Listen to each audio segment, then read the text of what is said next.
Olá pessoal, sejam bem-vindos ao Fisiologia.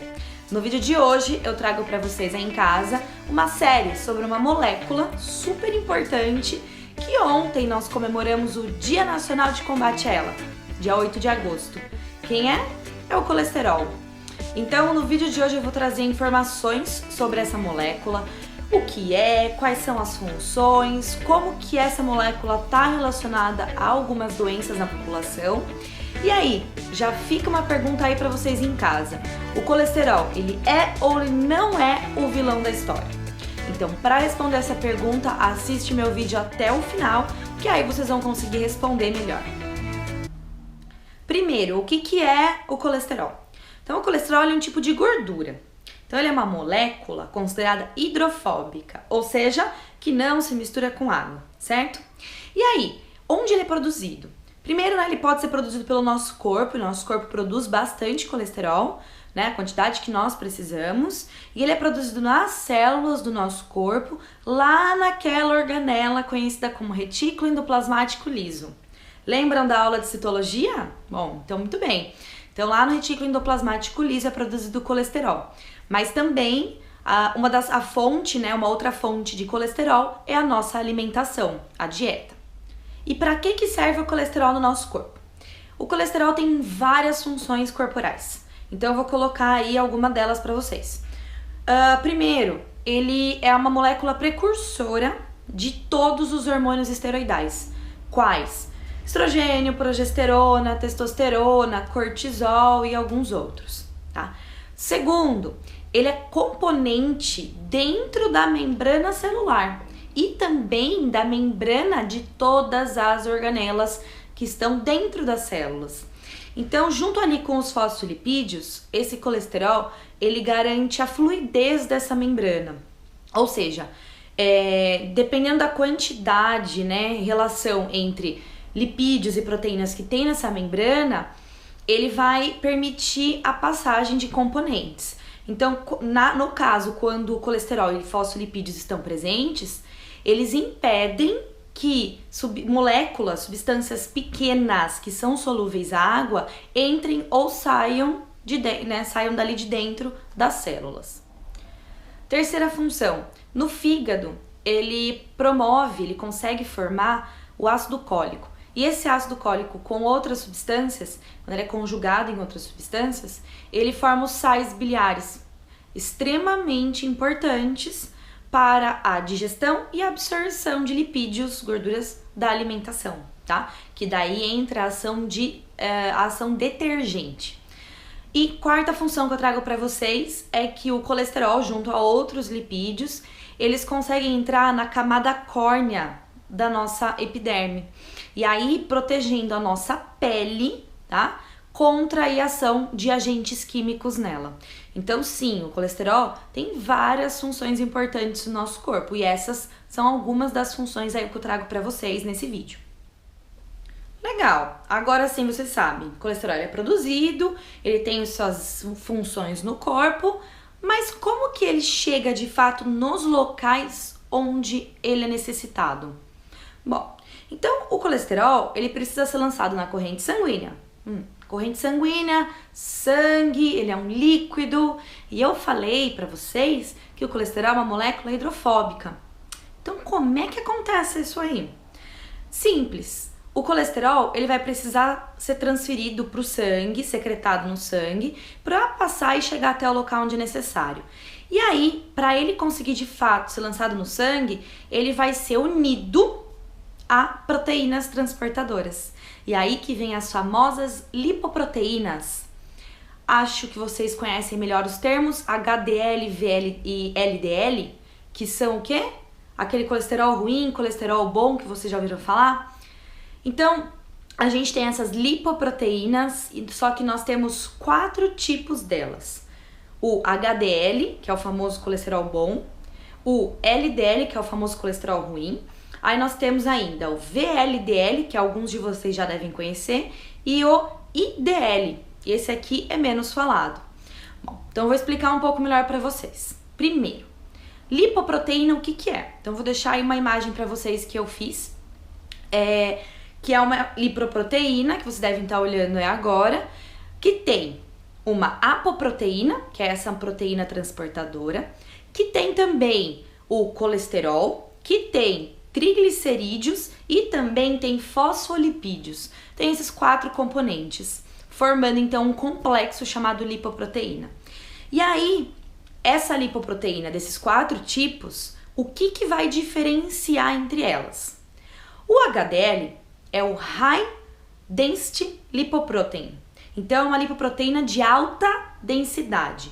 Isso quer dizer que tem mais proteína do que lipídio, porque proteínas são mais densos do que a gordura, tá?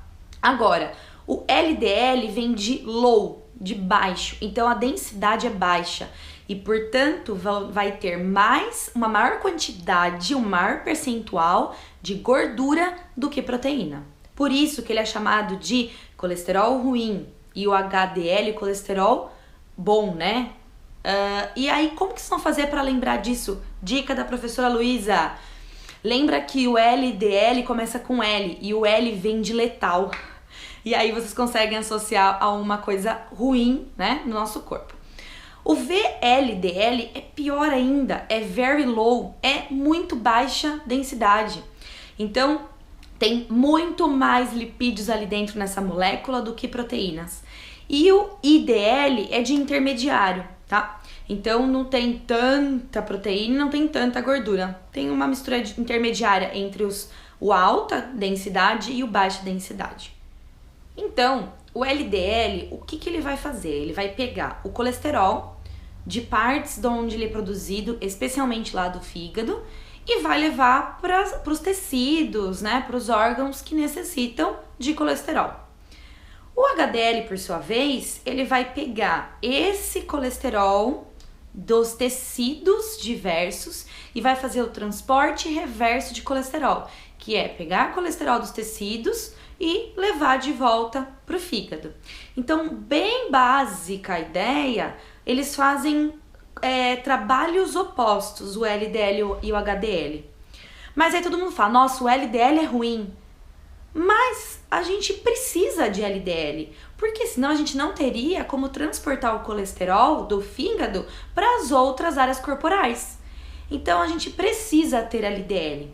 O problema é quando o LDL está em valores muito altos ou acima do que a gente coloca como recomendado para a população, tá? Então, é necessário? É necessário ter o LDL, mas em altas quantidades ele pode levar a um problema muito conhecido, muito falado, que é a aterosclerose. A aterosclerose, ela é uma doença na qual existe a deposição de placas de gordura nas artérias. E isso pode e vai, com o tempo, impedir o fluxo sanguíneo. Mas vamos entender como que acontece isso aí. Se existe LDL em excesso, tá? Primeiro que ele vai sendo transportado, ele vai passar do sangue, de dentro dos capilares, tá? Desse sangue, né, desse lúmen do capilar sanguíneo, vai atravessar a célula do endotélio e vai ser lançado numa região entre as células, que é o líquido extracelular. Quando isso acontece, normal, esse lipídio, né, na verdade esse colesterol, ele precisa chegar nas células. Mas quando isso acontece em grande escala, que é o caso do acúmulo do colesterol que a gente fala, essa deposição exagerada de colesterol nessa região, isso vai, com o tempo se acumulando e atraindo junto o macrófago dos tecidos, tá? E ainda mais, se nesse endotélio vascular tiver algum dano, alguma lesão, vai atrair mais ainda as células de defesa, que é o monócito, e que a hora que ele entra nesse tecido, ele vai virar um macrófago. E aí o macrófago, ele acaba pegando essas moléculas de colesterol e também outros lipídios, mas vamos falar do colesterol, né? E aí ele vai transformar no macrófago que chama célula espumosa, tá? E daí essa célula espumosa, né, tá pegando lipídio e vai começar a produzir as citocinas. e isso vai gerar um processo até inflamatório local, com deposição de tecido conjuntivo, cicatricial, vai colocar ainda depósitos de cálcio naquela região, e isso vai aumentando essa região que aconteceu a entrada em excesso de colesterol, ao ponto que vai bloqueando aos poucos o fluxo sanguíneo dessa artéria. E aí sim a gente tem de fato o bloqueio ou restrição do fluxo sanguíneo. E aí que a gente vem com a patologia aterosclerose, que seria essa deposição de placas, né, de lipídio ou placas de ateroma. E pior, com o tempo, essa artéria, né, com essa deposição de tecido cicatricial, de cálcio, ela vai ficando enrijecida, dura, e perde aquela elasticidade que deveria ter. E aí restringe mais ainda o fluxo sanguíneo, podendo ocasionar vários problemas de doença cardiovasculares na pessoa em questão. Bom, infelizmente chegamos ao fim da nossa série sobre o colesterol, essa molécula tão importante para o nosso corpo. E aí eu vou retomar a pergunta lá do começo. O colesterol, ele é ou não é o vilão? Então, agora vocês já sabem responder, né? Muito bem, então se vocês gostaram do vídeo, curte, compartilha, comenta. Quem não gostou, lá no YouTube também pode colocar que não gostou, porque eu também preciso saber, ter o feedback de vocês sobre os vídeos que eu tô fazendo. Quem quiser mais informação, quem quiser mais referências, também pode me pedir. Deixa aí nos comentários o pedido pra gente compartilhar com todo mundo. Mas o importante é compartilhem a informação correta. Não deixem as pessoas falarem coisas aí incorretas sobre essa molécula, certo? Então vejo vocês até no próximo vídeo. Tchau!